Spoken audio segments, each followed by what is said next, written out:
মাগুরা সদর উপজেলার সবচেয়ে বড় এই হাটে পাট নিয়ে এসেছেন দূর দূরান্তের চাষিরা।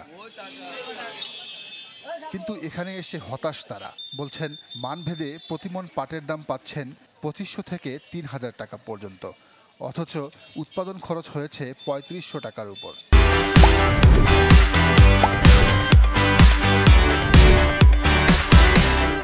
আমরা পাটটা কিনতেছি কিন্তু বেচবো কোনে কি করবো না এরই তো কোনো নেই, পাট তো কেউ নেয় না। পাট হলো 3টে 4টে সেচ লাগিছে, সেচের কারণে আমাদের তো পাট এখন ফলন কম হয়েছে।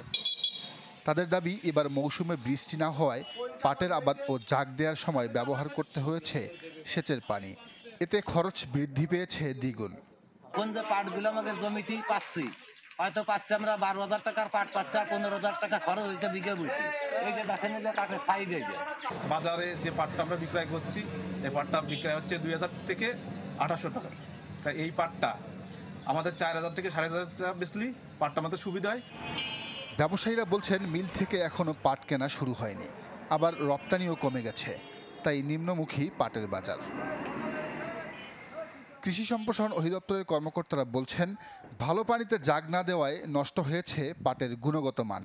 গত বছরে ছিল যেখানে পাট আমাদের প্রায় 2.5 টন পার হেক্টর, এই বছর একটুখানি কমে 2.4 টন পার হেক্টর। যেহেতু ফলন একটুখানি কম হয়েছে সেই সময় তো কৃষকের কম লাভবান হয়েছে, হয়তো দামটা আরেকটু যদি কৃষক পায় তাহলে হয়তো কৃষক আরো লাভবান হবে। জেলায় এবার উৎপাদন হতে পারে 4,86,000 বেল পাট।